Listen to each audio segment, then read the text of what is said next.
Hello all students, આજનો આપણો આ લેક્ચર ઓનલાઈન લેક્ચરની અંદર હું તમારું સ્વાગત કરું છું. હું professor Ravindra Ballar, PhD scholar, Gopinathji મહિલા કોલેજ, સિહોર. આજનું આપણું પેપર જે છે એ TYBA સેમ 5 મુખ્ય સમાજશાસ્ત્ર પેપર નંબર 12 સામાજિક સંશોધન પદ્ધતિઓ, એની અંદર યુનિટ 1 ની અંદર છે એ વિભાગ 2 ની વાત આપણે આજે કરવી છે.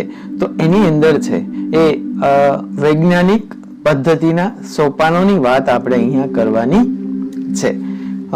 તમને ડિસ્પ્લે ઉપર છે એ દેખાઈ રહ્યું છે, એના 4 મુદ્દા છે એ જોવા મળે છે. પહેલું છે તટસ્થતા, બીજું છે ચકાસણી, ત્રીજું છે સામાન્યીકરણ અને ચોથું છે વૈજ્ઞાનિક વલણ. હવે આપણે શરૂઆત કરીએ કે વૈજ્ઞાનિક પદ્ધતિનો અર્થ આપી તેના સોપાનો સમજાવો, ચર્ચા કરો. તો એક સમય એવો હતો કે દાર્શનિકો અને વૈજ્ઞાનિકો એવી દલીલ કરતા હતા કે સામાજિક ઘટનાઓનું વિજ્ઞાન છે એ શક્ય નથી. તેઓની દલીલ છે એ એવી હતી કે સામાજિક ઘટનાઓનું સ્વરૂપ જ એવું છે કે જેની વૈજ્ઞાનિક તપાસ થઈ શકે નહીં. પરંતુ હવે સામાજિક વિજ્ઞાનીઓએ સાબિત કરી બતાવ્યું કે સામાજિક ઘટનાઓને વૈજ્ઞાનિક અભ્યાસ થઈ શકે છે અને તેમાં હવે શંકાને કોઈ સ્થાન રહ્યું નથી. જો કે ભૌગોલિક વિજ્ઞાનોની તુલનામાં છે એ સામાજિક વિજ્ઞાનો ઇતિહાસ ઘણો છે એ ટૂંકો છે, એ વાત આપણે પણ જાણીએ છીએ. પરંતુ હવે સામાજિક ઘટનાઓનો વૈજ્ઞાનિક અભ્યાસ કરવા માટેનું પદ્ધતિ શાસ્ત્ર છે એ વિકાસ પામ્યું છે. અલબત્ત એમાં કેટલાક પ્રશ્નો રહેલા છે, જેમ યથાર્થતા, વિશ્વસનીયતાની દ્રષ્ટિએ છે એ સામાજિક વિજ્ઞાનીઓએ જ્ઞાનની દુનિયામાં એ વિજ્ઞાન તરીકેનો એક દરજ્જો પ્રાપ્ત કરી લીધો છે. આજ સુધી લોકો એવું જ માનતા હતા કે ભાઈ, અથવા તો વૈજ્ઞાનિકો એવું માનતા હતા કે ભાઈ એના સમાજનો ક્યારે અભ્યાસ થઈ શકતો નથી, અથવા તો એનો કોઈ રીતે અભ્યાસ કરી શકાય નહીં. પણ વૈજ્ઞાનિકોએ સાબિત કરી બતાવ્યું છે કે ભાઈ આવી કેટલીક પદ્ધતિઓ છે કે જેનાથી છે એ વૈજ્ઞાનિક પદ્ધતિઓ છે કે જેનાથી છે એ હવે સંશોધન શક્ય છે. સમાજનું પણ આપણે સંશોધન કરી શકીએ છીએ. હવે છે એ વૈજ્ઞાનિક પદ્ધતિનો અર્થ અને તેની સમજૂતી આપણે જોઈએ તો કે સામાજિક વિજ્ઞાનોનું વિષય વસ્તુ છે એ સમાજમાં રહેલું છે અને સામાજિક જીવનના કોઈને કોઈ પાસાનો અભ્યાસ કરતા વિજ્ઞાનને છે આપણે શું કહીશું તો કે સામાજિક વિજ્ઞાનો કહેવાય. એટલે કે સામાજિક ઘટનાઓ, સામાજિક તથ્યોનો અભ્યાસ કરતું સમાજશાસ્ત્ર એ સામાજિક વિજ્ઞાન છે. વૈજ્ઞાનિક પદ્ધતિના ઉપયોગ દ્વારા માનવીની અંતરક્રિયાના અભ્યાસ સાથે સંકળાયેલા વિજ્ઞાનને આપણે શું કહીશું તો કે સામાજિક વિજ્ઞાન. પ્રવૃત્તિઓના તત્વો કે ભૌતિક તત્વોનો અભ્યાસ કરતા વિજ્ઞાનને પ્રાકૃતિક વિજ્ઞાનો કે ભૌતિક વિજ્ઞાનો કહેવાય છે. પ્રાકૃતિક વિજ્ઞાન અને સામાજિક વિજ્ઞાનો મૂળભૂત તફાવત એ વિષય વસ્તુ છે, પદ્ધતિનો નથી. જો પદ્ધતિ બધાની અંદર એક જ સરખી છે, બસ વિષય વસ્તુનો છે. જે આપણે વિષય વસ્તુ અવારનવાર બધા જ પેપરની અંદર છે એ ભણતા હોય છીએ, તો એ વિષય વસ્તુ જે છે એનો તફાવત છે એ આ બંને વિજ્ઞાનોની અંદર છે એ જોવા મળે છે.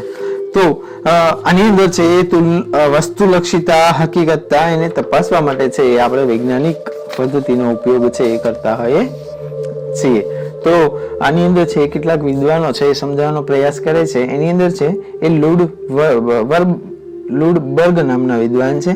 એ એમના મતે એવું કહે છે કે વિશાળ અર્થમાં જો આપણે જોઈએ તો વૈજ્ઞાનિક પદ્ધતિમાં પદ્ધતિસરનું નિરીક્ષણ, વર્ગીકરણ અને માહિતીના અર્થઘટનનો સમાવેશ થાય છે. જો વૈજ્ઞાનિક પદ્ધતિની વાત કરે છે કે ભાઈ વૈજ્ઞાનિક પદ્ધતિ એ શું છે તો કે વૈજ્ઞાનિક પદ્ધતિની અંદર પદ્ધતિસરનું નિરીક્ષણ થાય છે. એવું નહીં કે સામે જોયું અને એ બુકની અંદર છે ઉતારી દીધું, એ સંશોધનની અંદર લખી નાખ્યું, નહીં. એ પદ્ધતિસર રીતે નિરીક્ષણ થાય છે. આ ઉપરાંત એનું વર્ગીકરણ થાય છે અને બધી માહિતી છે એનું અર્થઘટન કરવામાં આવે છે. તો આ બધી બાબતોનો આની અંદર છે સમાવેશ થાય છે. ત્યારબાદ છે કિમ્બોલ યંગ નામના વિદ્વાન છે. હવે કિમ્બોલ યંગ નામના વિદ્વાન છે, એમના મતે વૈજ્ઞાનિક પદ્ધતિ એ કેટલીક ધારણાઓના આધારે જ્ઞાન મેળવવા માટે ઉપયોગમાં લેવાતી કાર્યપ્રણાલી છે. આ ધારણાઓમાં જ્ઞાનેન્દ્રિયો દ્વારા થતો અનુભવ, માનવ વર્તન અને ચકાસણીનો સમાવેશ થાય છે. જો જ્ઞાનેન્દ્રિયો દ્વારા છે એ પ્રત્યક્ષ અનુભવથી માહિતી એકત્ર કરવી એટલે નિરીક્ષણ કરવું, અને નિરીક્ષણ કરવા માટે શક્ય હોય ત્યાં સાધનો અને પ્રયુક્તિઓનો ઉપયોગ કરવાનો, તેને દ્વારા છે માહિતી એકત્ર કરવી, અને એ માહિતી એકત્ર કરેલી એને તર્કની કસોટીએ છે એ ચકાસીને માહિતીમાંથી હકીકતોને છે એ અલગ તારવવી, તે હકીકતોને તર્કસંગત અને ક્રમબદ્ધ રીતે છે ગોઠવવી, તેમજ હકીકતો વચ્ચેનો સંબંધ સૂચિત થાય તે રીતે છે તેમને કથનના રૂપમાં છે એ રજૂ કરવાની સમગ્ર પ્રક્રિયાને વૈજ્ઞાનિક પદ્ધતિ કહેવાય. આમ વૈજ્ઞાનિક પદ્ધતિ છે એ તટસ્થતા મૂલ્ય જ્ઞાન મેળવવાની એક રીત અથવા પદ્ધતિ કે આની અંદર છે એ આપણે જ્ઞાનેન્દ્રિયોની મદદથી બધું જોઈએ તો છે, પણ એની અંદર કેટલાક સાધનો વાપરવાના હોય, કેટલીક પદ્ધતિઓ વાપરવાની હોય. એ પદ્ધતિને લઈ, એ સાધનોને લઈ અને આપણે માહિતી છે એ બધી એકઠી કરીએ છીએ, અને એ એકઠી કરેલી માહિતી છે એ માહિતીને છે એ આપણે ઉતારીએ છીએ. એની અંદર છે એ તટસ્થતા, એની અંદરથી ચોકસાઈ, એની અંદરથી હકીકતો, તારણો, આ બધું આપણે તારવીએ છીએ. તો એ આખી જે પદ્ધતિ છે, એ આખી જે પ્રક્રિયા છે, એને વૈજ્ઞાનિક પદ્ધતિ તરીકે છે એ ઓળખવામાં આવે છે. હવે આપણે આગળ વધીએ તો કે વૈજ્ઞાનિક પદ્ધતિના સોપાનો તરફ આપણે જઈએ છીએ. તો એ વુલ્ફ વૈજ્ઞાનિક પદ્ધતિના સર્વ સામાન્ય છે એ લક્ષણો આપે છે. એ વુલ્ફ નામના વૈજ્ઞાનિક છે, વિદ્વાન છે, એ છે એ પદ્ધતિના સોપાનો છે એ દર્શાવે છે. એની અંદર પહેલું સોપાન છે તાટસ્થ્ય, એટલે તટસ્થતા, આપણે એવું પણ કહી શકીએ. તો એ વુલ્ફ નામના વિદ્વાન છે એ તાટસ્થ્ય એક વૈજ્ઞાનિક પદ્ધતિનું મહત્વનું લક્ષણ છે. તેમના મતે છે એ વૈજ્ઞાનિક પદ્ધતિ દ્વારા મેળવાતા જ્ઞાનમાં નમ્ર સત્ય શોધવામાં આવે છે. જો નમ્ર સત્ય શોધવામાં આવે છે, કોઈ પણ પ્રકારની અસર નીચે છે એ હકીકતો એકત્ર કરવાની નથી. પોતાની ઈચ્છા, નૈતિક મૂલ્ય કે સંસ્કૃતિથી પ્રભાવિત થઈને હકીકતો એકત્ર ન કરતા, હકીકતો વાસ્તવમાં જેવી છે, વાસ્તવમાં તેનું સ્વરૂપ જેવું છે તેનું નિરીક્ષણ, તેનું વર્ગીકરણ, તેનો અર્થઘટન કરવું એ વૈજ્ઞાનિક પદ્ધતિનું મહત્વનું લક્ષણ છે. ટૂંકમાં આપણે એવું કહીએ કે આની અંદર છે એ લાગણી અથવા તો પ્રેમ, નૈતિકતા, એનું મૂલ્ય, પોતાની ઈચ્છા, આ બધાને કોઈ સ્થાન હોતું નથી. અથવા તો કે ભાઈ એની સંસ્કૃતિથી પ્રભાવિત થઈ અને આપણે એનો અભ્યાસ કરી નાખીએ, નહીં. જો એ શક્ય બનતું નથી, એનું તમે સંશોધન કરી નાખશો તો એ સાચું સાબિત થશે નહીં, એ ખોટું છે. પણ કેવું કરવાનું છે તો એની અંદર કંઈક વાસ્તવિકતા હોવી જોઈએ. એનું નિરીક્ષણ, એનું વર્ગીકરણ, એનું અર્થઘટન છે એ વાસ્તવિક હોવું જોઈએ. તો એને આપણે પદ્ધતિનું મહત્વનું લક્ષણ તરીકે ઓળખાવી શકીએ. તો અહીંયા તાટસ્થ્ય કે જે છે એને આપણે બતાવવાનું છે, જે નથી એને નહીં, અથવા તો જેનાથી પ્રભાવિત થઈએ છે એ વસ્તુ નહીં. તો બીજા શબ્દોમાં કહીએ તો હકીકતોના નિરીક્ષણ, વર્ગીકરણ, અર્થઘટન કે સામાન્યીકરણ કરવામાં વૈજ્ઞાનિક વલણ અપનાવાતું એક વૈજ્ઞાનિક પદ્ધતિનું પાયાનું લક્ષણ છે. વૈજ્ઞાનિક વલણ એટલે જ્ઞાન મેળવવાની સમગ્ર પ્રક્રિયા એ વસ્તુલક્ષિતા જાળવવી, તે જ્ઞાન મેળવવામાં જે સત્ય નથી એ બાબતનો છે એ અહીંયા આગળ છે એ આપણે સ્વીકાર કરતા નથી, પણ જે વાસ્તવિકતા છે એ વાસ્તવિકતાને અહીંયા આપણે સ્વીકારવી જરૂરી બને છે.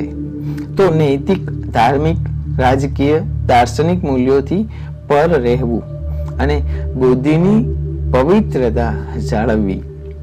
એટલે અહીંયા આગળ છે એ તમે જે ધર્મની અંદર છો, નૈતિકતા કે પછી એ રાજકીય બાબતો, એ દાર્શનિક મૂલ્ય, તો એ બધાનો સ્વીકાર કરવાનો રહેતો નથી. પણ જે હકીકત છે, જે સ્પષ્ટપણે લોકો જોઈ રહ્યા છે, લોકોને જે દેખાય છે બારીકાઈથી છે, એ આપણે અભ્યાસ કરવો જરૂરી બને છે. તો એ શું થયું, એ આપણે શું જાળવ્યું, તો એ તાટસ્થ્ય એ આપણે જાળવવું કહેવાય.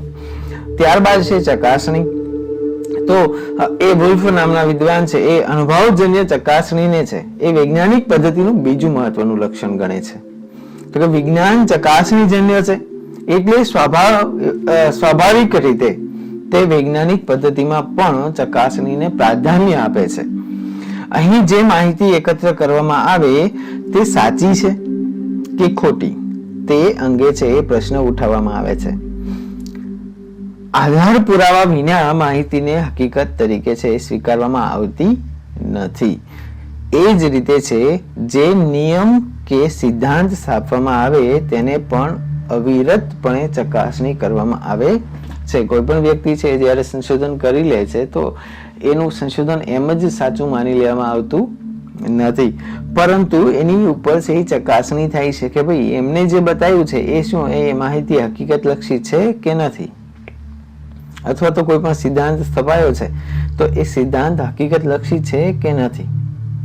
તો એની ચકાસણી છે ફરી છે એ થતી હોય છે. અથવા તો આપણે એવું કહી શકીએ કે આપણી પાસે પુરાવા હોવા જરૂરી છે. તમે જે કંઈ પણ સંશોધન કર્યું છે એના પુરાવા છે એ તમારી પાસે હોવા જરૂરી છે, અને તો છે એ સંશોધન માન્ય છે.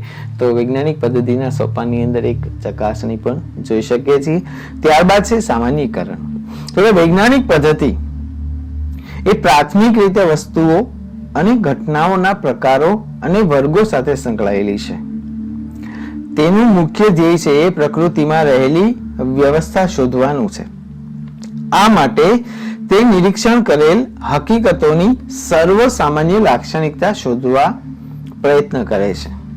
જે હકીકતોનું નિરીક્ષણ કરવામાં આવ્યું હોય તેના આધારે સર્વ સામાન્ય નિયમો શોધવા પ્રયત્ન કરવામાં આવે છે. આ રીતે શોધાયેલા નિયમો જે છે એ સમગ્ર સૃષ્ટિના નિયમને સમજવામાં મદદરૂપ બને છે. વુલ્ફ એવું નોંધે છે કે શોધેલો દરેક નિયમ એ અભ્યાસ હેઠળની ઘટનાઓને કે તથ્યોના વર્ગના સ્વરૂપમાં મહત્વનું સૂત્ર છે, અને આવા ઘણા નિયમોની શોધ એ સમગ્ર વ્યવસ્થા કે ઘટનાઓની ઢબને છે સમજવામાં ઉપયોગી બને છે. જો સામાન્યીકરણ, હરેક સંશોધન છે એની અંદર સામાન્યીકરણ થતું હોય છે કે ભાઈ અલગ અલગ વ્યક્તિઓએ કોના કેવા નિયમો છે અથવા તો કોને કેવા જવાબો આપ્યા છે.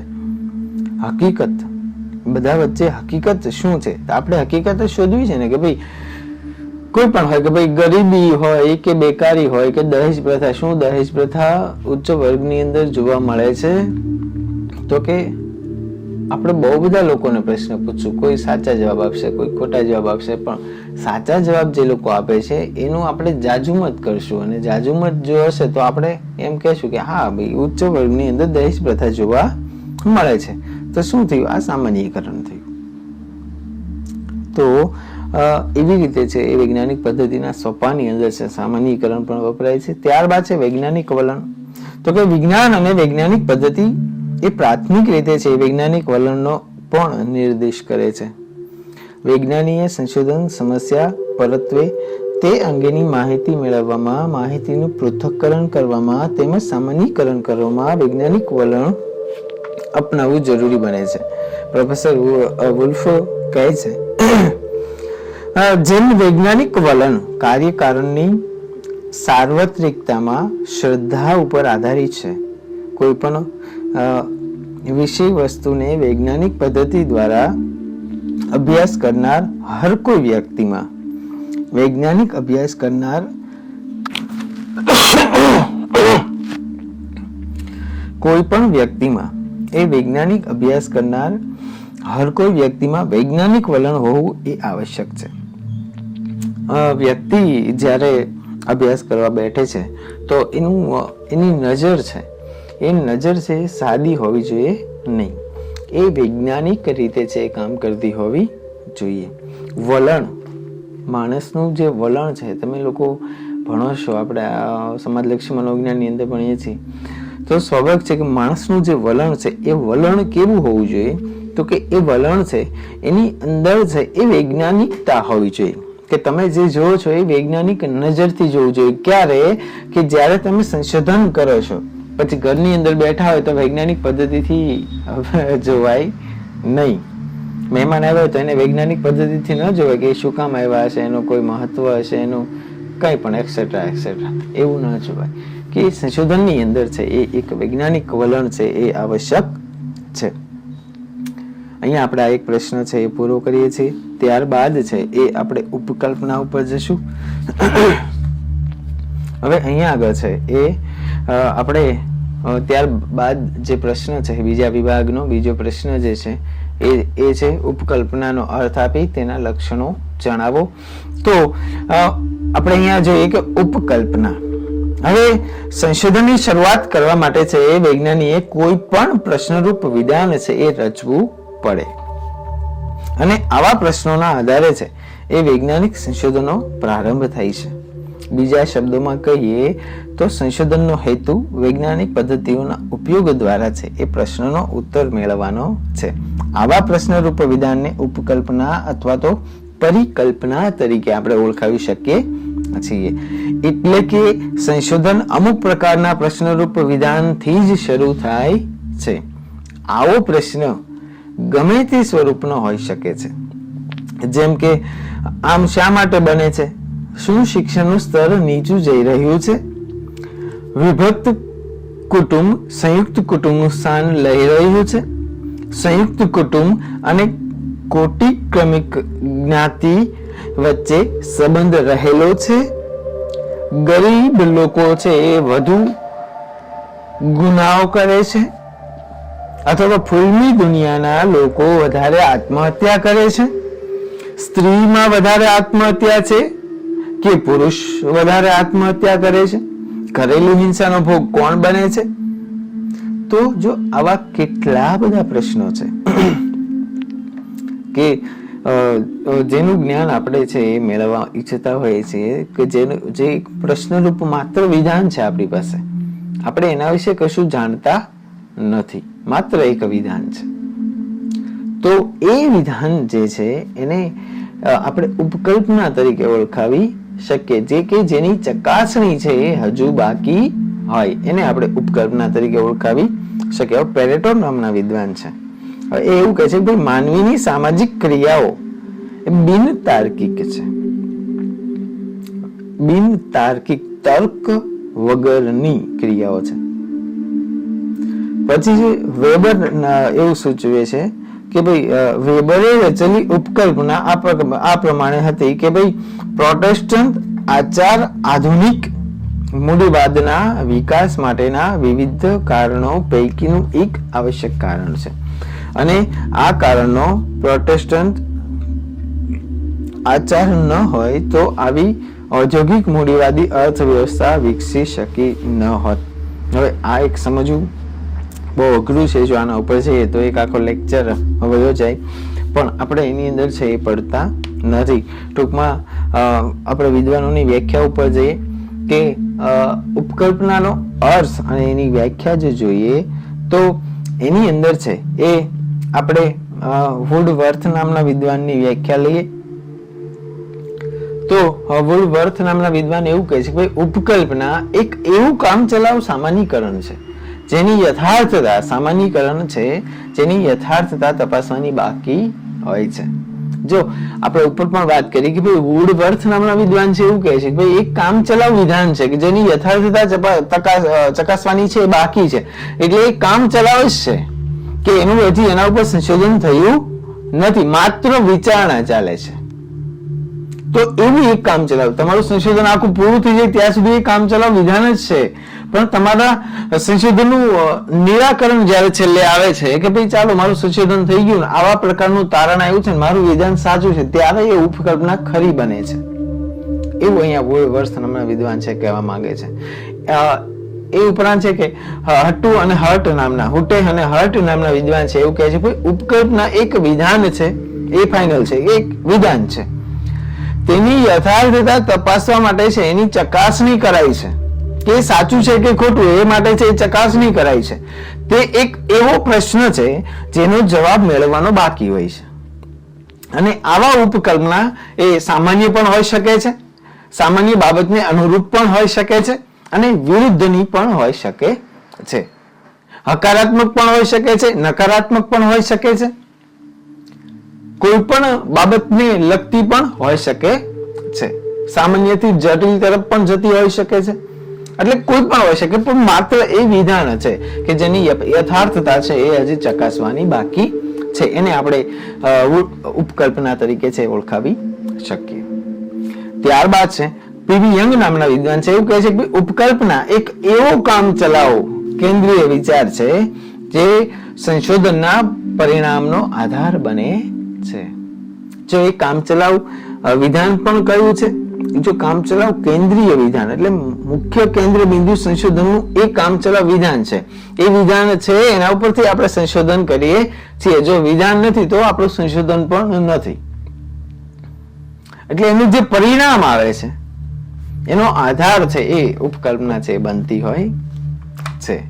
ત્યારબાદ છે એ આપણે ઉપકલ્પનાના લક્ષણો તરફ જશું. તો આપણે ઉપકલ્પનાના લક્ષણો જોઈએ તો કે વિજ્ઞાનમાં ઉપયોગી બને અથવા તો ઉપયોગી બની શકે એવી ઉપકલ્પનાના કેટલાક મહત્વના લક્ષણો છે જે ગુડે અને હટ નામના વિદ્વાન છે, લેખકો છે, એ બતાવે છે. એની અંદર પહેલું લક્ષણ છે ઉપકલ્પના પૂર્વ અનુભવ પર આધારિત હોઈ શકે અથવા તો હોય છે. હવે ઉપકલ્પનાનો અનુભવજન્ય સંદર્ભ હોવો જરૂરી છે. ખ્યાલો આખરે તો અનુભવજન્ય સંદર્ભ સાથે સંકળાયેલા હોય છે. આનો અર્થ એ છે કે વિજ્ઞાનમાં ઉપયોગી બની શકે એવી ઉપકલ્પનાને મૂલ્ય નિર્ણયોથી એટલે કે નૈતિક મૂલ્યથી દૂર રાખવી જોઈએ. દાખલા તરીકે વેપારીઓ કરતા ગુનેગારો વધુ ખરાબ નથી. જો અહીંયા એક સરસ એવું વાક્ય છે કે વેપારીઓ કરતા ગુનેગારો વધુ ખરાબ નથી. મૂડીવાદીઓ હંમેશા શોષણખોર જ હોય છે વગેરે વિધાનો એ મૂલ્ય નિર્ણયયુક્ત છે. જેથી આવા વિધાનો છે ઉપયોગી ઉપકલ્પના બની શકે નહીં. તો અહીંયા આગળ છે એ એકબીજા ઉપર છે એ આરોપ મૂકવાની વાત છે.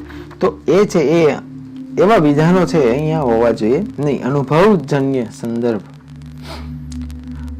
તો સ્વાભાવિક છે કે અહીંયા છે એ આપણને પૂર્વ અનુભવ કે ભાઈ પહેલા આપણને ક્યારેક એવું મહેસૂસ થયું હોય તો આપણે એના વિશે થોડી ઘણી માહિતીઓ છે એ ધરાવતા હોય એવી ઉપકલ્પના છે એ હોવી જોઈએ કે જેથી કરીને આપણને એને લગતું મટીરિયલ મળી શકે, એને લગતી માહિતી આપણને મળી શકે. તો એવું એક ઉપકલ્પનાનું નિર્માણ છે એ થવું જોઈએ. આ એની લાક્ષણિકતા છે કે જે ઉપકલ્પના નક્કી કરવામાં આવે છે એ પૂર્વ અનુભવ પર આધારિત હોય છે. એ આડી અવળી છે એ હોઈ શકે નહીં. એટલે એની અંદર છે એ અંગત મૂલ્ય નિર્ણયો છે એ ભેળવવામાં આવતા નથી. પોતાનું વ્યક્તિનું મૂલ્ય છે એ એની અંદર ક્યારેય ભેળવવામાં આવતું નથી. ત્યારબાદ છે ઉપકલ્પના એક ખ્યાલાત્મક સ્પષ્ટતા આપે છે. હવે ઉપકલ્પના છે ખ્યાલાત્મક રીતે છે એ સ્પષ્ટ હોવી જોઈએ.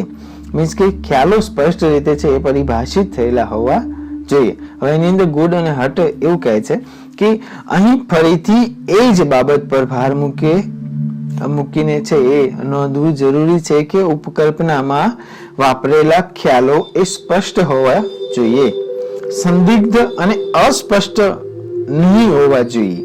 જો સંદિગ્ધ એટલે વધારે પડતું ગૂંચવણ ભર્યું કે જે આપણને સમજાય નહીં એવું, અને અસ્પષ્ટ કે જે સ્પષ્ટ નથી એવું હોવું જોઈએ નહીં. એટલું જ નહીં પણ ખ્યાલો એવી રીતે છે એ પરિભાષિત થવા જોઈએ કે જેથી સામાન્યપણે તેનો સ્વીકાર થાય અને તેનું સંવાહન એ શક્ય બની શકે. એટલે સામાન્ય રીતે છે એનો સ્વીકાર થઈ શકે, લોકો છે એને એક્સેપ્ટ કરી શકે, સંવાહન અથવા તો આપણે સ્વીકારી શકીએ એવા પ્રકારનું છે એ હોવું જોઈએ. એટલે એનો એક ખ્યાલ છે, ખ્યાલાત્મક સ્પષ્ટતા છે એ ઉપકલ્પનાની છે એ હોવી જોઈએ. ત્યારબાદ છે ચોકસાઈપૂર્ણ, એટલે કે ઉપકલ્પનાઓ છે એ ચોકસાઈપૂર્ણ હોવી જરૂરી છે. ઉપકલ્પના છે એ અસ્પષ્ટ અને સામાન્ય નહીં હોવી જોઈએ. વધુ પડતી સામાન્ય ઉપકલ્પનાથી છે એ સંશોધન કરી શકાતું નથી, કારણ કે તેનાથી છે એ સંશોધનનું ચોક્કસ ક્ષેત્ર છે એ સૂચિત થતું નથી. બીજી રીતે જો આપણે કહીએ તો ઉપકલ્પના છે એ ખૂબ જ સ્પષ્ટ હોવી જોઈએ. ઉપકલ્પના દ્વારા જે સંશોધન ક્રિયા અને ભાવિ કથનો સૂચિત થાય અથવા તો થયા હોય તે બધા સ્પષ્ટ રીતે વ્યક્ત કરવા જોઈએ. આમ કહીને છે ઉપકલ્પનાની ચકાસણી છે એ શક્ય બનાવી શકાય. ટૂંકમાં કહીએ તો ઉપકલ્પના છે એ સંશોધન ક્ષેત્ર ચોકસાઈપૂર્વક સૂચિત કરે એવી હોવી જોઈએ, કે જેની અંદર ચોક્કસતા હોય અને ચોકસાઈ હોય. મીન્સ કે એની અંદર છે ગૂંચવણ ભરી પણ નથી હોવી જોઈતી અને સામાન્ય પણ નહીં, કે ભાઈ ચાલો સાવ સામાન્ય મૂકી દો, તો એવી પણ સાવ સામાન્ય ન હોવી જોઈએ. અસ્પષ્ટ ન હોવી જોઈએ, કે ભાઈ લોકોને સમજાય જ નહીં. અસ્પષ્ટ કે સ્પષ્ટ હોવી જોઈએ, ચોખ્ખી હોવી જોઈએ, કે જે કોઈ પણ વ્યક્તિને આપણે આપણું ઉપકલ્પના કહીએ તો એને સમજાઈ જવી જોઈએ. એવી સ્પષ્ટ, એવી ચોક્કસ ઉપકલ્પના છે એ હોવી જોઈએ. સમજાય નહીં એવી ન હોવી જોઈએ કે તમારે અડધી કલાક એને સમજાવવું પડે, એવી હોવી જોઈએ નહીં તો તમારું સંશોધન ન થાય. અને એને સમજાય, એને તમે સમજાવો ત્યાં સુધી સમજાય, પછી એ પ્રશ્નાવલી ભરતો અથવા તો માહિતી આપતો હોય ત્યાર પાછું એને ભૂલાઈ જાય કે હું હતું ટાઇટલ, અથવા તો આપણે એમ કે હું હતી ઉપકલ્પના. તો ત્યાં આગળ છે આપણે ચોકસાઈ અથવા તો આપણે ત્યાં આગળ છે પૂર્ણ માહિતી મળી શકે નહીં. ત્યારબાદ છે ઉપકલ્પના એ પ્રયુક્તિઓ સાથે સંબંધિત છે. જો આપણે એક એનું લક્ષણ છે, તો અહીંયા આગળ એવું કહે છે કે ઉપકલ્પના છે એ ઉપલબ્ધ પ્રયુક્તિઓ સાથે છે એ સંબંધિત હોય તે જરૂરી છે. એટલે કે સિદ્ધાંત અને પદ્ધતિ પરસ્પર વિરોધી નથી, બંને વચ્ચે છે ગાઢ સંબંધ છે. આથી જે સિદ્ધાંત શાસ્ત્રી પોતાની ઉપકલ્પનાની ચકાસણી માટે કોઈ પ્રયુક્તિ ઉપલબ્ધ છે એ બાબત છે જાણતો નથી, તે ઉપયોગી ઉપકલ્પનાનો રચી શકતો નથી. મીન્સ કે ઉપલબ્ધ પ્રયુક્તિઓ સાથે સંબંધિત, એટલે કે તમારી ઉપકલ્પના જે કાંઈ પણ તમે પસંદ કરી છે એ ઉપકલ્પના ઉપલબ્ધ પ્રયુક્તિઓ, એટલે આપણે આગળ જે ભણી ગયા છીએ ઘણી બધી પ્રયુક્તિઓ, એ પ્રયુક્તિમાંની એક પ્રયુક્તિથી છે એની રચના થઈ હોવી જોઈએ. આનો અર્થ એ થયો કે પોતાની ઉપકલ્પનાની ચકાસણી કરી શકાય તેવી પ્રયુક્તિઓ વર્તમાનમાં ઉપલબ્ધ હોવી જોઈએ. કે તમારી પાસે કોઈ પ્રયુક્તિ જ નથી અને એ પ્રયુક્તિ વગર છે એ તમે સંશોધન નક્કી કરી નાખ્યું છે, તો એમ શક્ય બને નહીં. તો આની અંદર પ્રયુક્તિઓ છે કે ભાઈ મુલાકાત છે, તુલનાત્મક પદ્ધતિ છે, અનુસૂચિ પદ્ધતિ છે, અનુસૂચિ પ્રશ્નાવલી પદ્ધતિ છે. તો એ કોઈ પણ પદ્ધતિને લગતું હોવું જોઈએ. એટલે પૂર્વમાન પ્રયુક્તિઓ વડે છે એ ચકાસી શકાય નહીં એવી જટિલ અને અશક્ય ઉપકલ્પનાઓ છે એ કદી રચવી જોઈએ નહીં. એટલે આપઘાત અંગે અને સામાજિક એકતા અંગે છે એ જે દુર્ખીમે કરેલા વિધાનો પણ છે એ વિવિધ ઉપકલ્પનાઓના સ્ત્રોત તરીકે છે એ આવી ઉપયોગી બન્યા છે. તો સ્વાભાવિક છે કે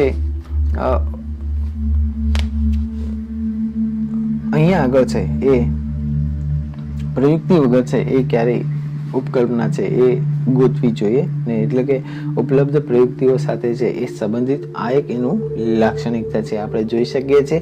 ત્યારબાદ પાંચમો મુદ્દો છે ઉપકલ્પના એ પૂર્વ સ્થાપિત સિદ્ધાંતો સાથે સંબંધિત છે. હવે એની અંદર છે એ ઉપકલ્પનાઓ છે એ અગાઉ સ્થાપેલા કોઈ સિદ્ધાંત સાથે છે એ સંબંધિત હોય તે આવશ્યક છે. એટલે પેલા છે એ સંશોધનો થઈ ગયા હોય અને એને આધારિત છે એ હોઈ શકે છે, એ સ્વાભાવિક છે. એટલે એને સંબંધિત છે એ હોય એ શક્ય છે, પણ નવા સંશોધનો છે એ આગળ વધારીને છે એ વૈજ્ઞાનિકો છે એ વિકાસ સાધી શકાય. તો જો બધા અભ્યાસો છૂટછાટ અથવા તો છૂટા છવાયા સર્વેક્ષણ સ્વરૂપના જ હોય તો વૈજ્ઞાનિકો વિકાસ થઈ શકે નહીં, વિજ્ઞાનનો વિકાસ થઈ શકે નહીં. પણ અમુક વિષયને લગતા છે એ ઉપકલ્પના અથવા તો સંશોધનનો વિષય છે એવો હોવો જોઈએ કે જેથી કરીને છે વિજ્ઞાનનો પણ વિકાસ થાય અને વ્યક્તિનો પણ વિકાસ થાય, સમાજનો પણ વિકાસ થાય. તો સ્વાભાવિક છે કે એવા પ્રકારે છે એ હોવા જોઈએ. અહીંયા આગળ છે આપણે 5મો મુદ્દો પૂરો કરીએ છીએ. એ સાથે આપણે આ પ્રશ્ન પણ ઉપકલ્પનાના લક્ષણો છે એ આપણે પૂરો કરીએ છીએ. હવે આજે આપણે આ 2 પ્રશ્નો છે આ લેક્ચરની અંદર છે એ રાખીએ છીએ. હજી પણ જે લોકો છે એ ઓનલાઈન લેક્ચરની અંદર નથી જોડાઈ શક્યા એ લોકો છે એને આ લિંક છે એ શેર કરો, નીચે શેરમાં જાઓ અને એની અંદરથી છે વોટ્સઅપની અંદર છે શેર થઈ જાય છે. આ ઉપરાંત છે કે આ લિંક છે એને કોપી કરી અને તમે વોટ્સઅપની અંદર છે મોકલી શકો છો. અને સબસ્ક્રાઇબ કરવાનું ન ભૂલો કે જેથી કરીને છે એ નવો લેક્ચર આવે એટલે તમને જાણ રહે. સબસ્ક્રાઇબની અંદર જાઓ એટલે મારો લેક્ચર છે એ બતાવશે. તો સ્વાભાવિક છે કે ભાઈ આઈ હોપ કે તમને લોકોને છે લેક્ચર સમજાણો હશે. પણ કોઈ પણ પ્રશ્ન પ્રોબ્લેમ્સ હોય તો એ તમે કોમેન્ટની અંદર છે જણાવી શકો છો. નીચે છે એ તમને બીજા લેક્ચરની લિંક પણ અવેલેબલ છે, તમે એ પણ જોઈ શકો છો.